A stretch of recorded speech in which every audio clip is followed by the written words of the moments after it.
Hey guys, what is going on? Welcome back to another episode. Today we are taking a look again at Season 5. We're going to be taking a look at the map and this new coffee system and why this is going to make such a big impact on the gameplay.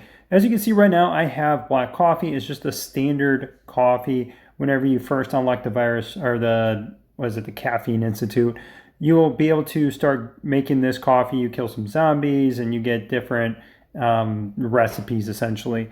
So this is good for 8 hours and it gives you 200 virus resistance. So go ahead and craft those, pop those, and continue to do that Doom Elite grind. So it's great for that. But if I go in here, you'll see there are several options. And the higher they are, the better basically the different bonuses. So you're going to have a couple different ones. You're going to have skill damage by 5%. You're going to have speed by 5%, increase food, iron, coin output by 5%, and then you're going to have your damage against monsters by 5%. So definitely this is going to be good for world boss damage. Outside of that, though, there's kind of a toss-up on what would necessarily be the better ones to have. Would it be the speed, march speed, the skill damage? Whenever you're talking about fighting on the world map, I would say probably the skill damage. March speed does not always help you. When you're attacking cities, it might help a little bit, but I think 5% skill damage is probably going to be more important whenever you're hitting cities or defending cities and you're trying to get through multiple teams or hold out as long as you can. That's just my opinion. I think there's going to be a lot of different ways to get speed throughout the season. You'll be able to speed up troops, all that stuff. So that's going to be one of those things where we'll just have to test it out and see which one's going to be better. But either way, I mean, these are definitely going to be very, very important for those city captures, especially towards the center of the map. Whenever you're fighting for the big cities, you're going to want to have all your buffs ready to go. So save up these here. So let's talk about how you get these. So this one we already have unlocked. If you click the unlock, it will tell you need to kill a level 20 dancer. Move on to the next one, 40. This one is bought out of the crystal gold. The next one, crystal gold as well, and so on until you get to this guy here, and you have to kill a level 91 Doom Elite. This was a bit of a shocker whenever we were looking at this on the stream. A lot of people were confused. They thought this was a misprint of a number or something. But yeah, that says level 91. That is extremely high. That means that the Doom Elites go really, really high this season. But if you think about it, we have level 10, dig sites / strongholds, whatever you want to call them. So those are level 10. We've never had anything above level 6 before, so we're going to have really high resistance. So that makes sense that the Doom Elites go higher this season as well. This means a lot of different things. You're going to have more rewards from these guys. You're going to have more of the tactic cards dropping from those guys as well. And then finally, the truffle coffee, this unlocked, comes from the Plague Rooster. This one I haven't figured out if this is like a random pop-up where you go and find these guys. But yeah, this is the one that's going to give you the damage against the monsters. So that we'll have to figure out later. But just to give you an idea of what you need to unlock these, most of them are just either from the lower level zombies or bought out of the Crystal Gold shop. And if we go to the Crystal Gold shop, you will see, scroll down here, these are your coffee recipes. There's the latte, and then there's the mocha one there. Okay, so let's talk about the map. As you all know, there are several teams that are spread out across the map. You have 8 servers on one giant map here. This map is basically like the size of like 4.5 war zones, something like that. And then your center area here is just absolutely massive. You have these different outposts, which are all the different war zones. So each war zone essentially gets their own outpost. But there is the reward for capturing all 8 outposts if you're trying to go for that challenge. So we'll see how that goes throughout the season, how hard that's going to be. And then there's your Crystal Gold Palace in the middle, your level 10 cities, and then your level 10 dig sites all around there. Well, I guess not dig sites, sorry. These are the banks. So there's the banks for you. And then let's go back and let's talk about the banks real quick, because we took over a couple of them. And basically how this works is you go over here, you click the little icon, and then you select how much of this you want to deposit. And it's going to tell you how much you're going to get in return. So you deposit it for 5 days, you get this return. You have to remember, though, that the shields here expire. So if you're in an area where there's going to be a lot of combat, you think that somebody's going to possibly take this bank after just a few days, then you probably don't want to invest all your crystal gold in here for more than 3 days. So if you do 3 days, then you know it's protected in the shield period. If you go 5 days, you're just leaving it up to chance at that point. But it's pretty simple. So go ahead. I'll put 3 days. I don't think anybody's going to mess with this anytime soon. So I'll go ahead and hit deposit. Your little airplane will fly over, drop the money off over here for you. It's pretty simple. There's really not anything else you have to do. You put it in there, you forget about it, and then a couple days later, you'll be able to get the money back out. So you'll see, comes in, drops the money off. Now it's sitting in the bank.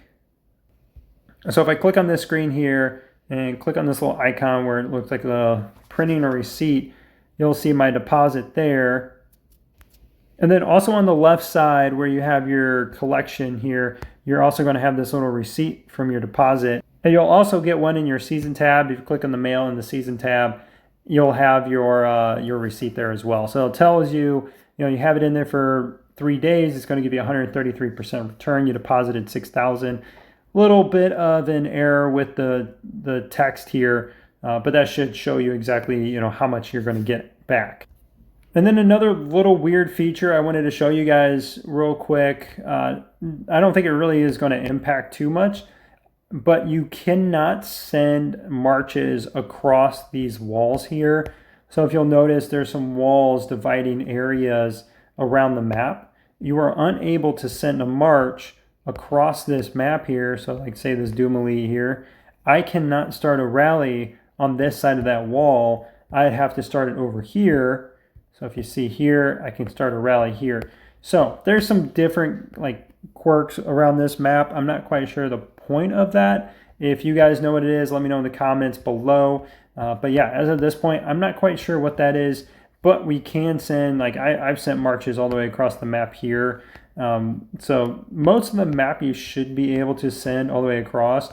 I know these areas over here are supposed to be more defensive, but I don't know what a wall over here does anything to help kind of avoid conflict over here. You can always teleport over. So yeah, there's that for you guys. Okay, so let's talk about trade posts. Trade posts, pretty similar to Season 4, where you're going to have a lot of Overlord stuff in here, and you're going to have a lot of exclusive weapons, 100 training certificates available, tons and tons of speed ups, lots and lots of speed ups. Yeah, think about it, that there's 8 servers, you're all on the same server together, and there's not as many trade posts as there normally are. So everybody's going to be fighting over these, and there's just going to be loaded up with a lot of speed ups. No resources, not as many resources I feel like as previous seasons. I don't know, that might just be me. I think it's just the choice chest now instead of the different ones. And these are put in kind of weird locations. So if you look at this, it's in a corner over here is level 4s. And then, you go down, you got 2, 1 over here. And then you move back just to the left and there's trade post level 1s. And then on top of it, you got trade post level 1s. So a lot of the map, the leveling of some of these buildings is a little bit weird. So you just want to make sure you're paying attention whenever you're progressing through the map, that you're not heading towards a lower level building, that you're actually progressing towards a higher level building. Because if you look at this here, everything on this map for your server area, your safe zone, if you look at this, level 1s are on the right side at the bottom and then on the left, and it kind of makes a U. So you're going to have this U that you work towards the center and then up is to where you're going to level up and get higher cities. And then when you get outside the map, it kind of progresses that way. So it's just kind of weird. So you kind of have to map this out based on where you want to go at the end. Just don't blindly start leveling or taking on cities and then not realizing that you're not going to a higher level city or something. But if you're going towards the center here, I mean, eventually you're going to get to level 6, level 7 cities, and that kind of levels up pretty much how you would expect until you get to the center. And then the last thing I wanted to show you guys was the mini game for Season 5. It's this High Noon Wild West shooting thing. So you click the challenge button here, and you've probably seen ads for a bunch of different games like this here. Basically, all you're going to do is just line up this little thing to shoot, and you're trying to hit these, people here, or shoot them, kill them, whatever. And you only have so many bullets. So whenever you're doing this, figure out what works, try, and if you fail, then you do get to start over again. So if you finally find something that works and you're like, okay, this is it, and then you use whatever bullets you got left, like that, okay, I ran out of bullets, I know what to do now, and I can come back in here and do it again. And that's what a lot of people do. They'll try to figure out a way to get it done, and then they'll reset and then come back in here to do it in the least amount of tries. So if you were interested, that is how you beat the 10th level on the first day. And the rewards are pretty simple too. You're just getting some of the coffee, and you're getting some of these tactic cards, and then a little hat that you can, I don't know exactly what you're supposed to do with this hat, but you have a hat. And yeah, so it's just like the typical season reward stuff and the mini game that we come to expect with these seasons. And that is pretty much it for this episode, guys. Thanks again for watching, and I will catch you guys in the next one.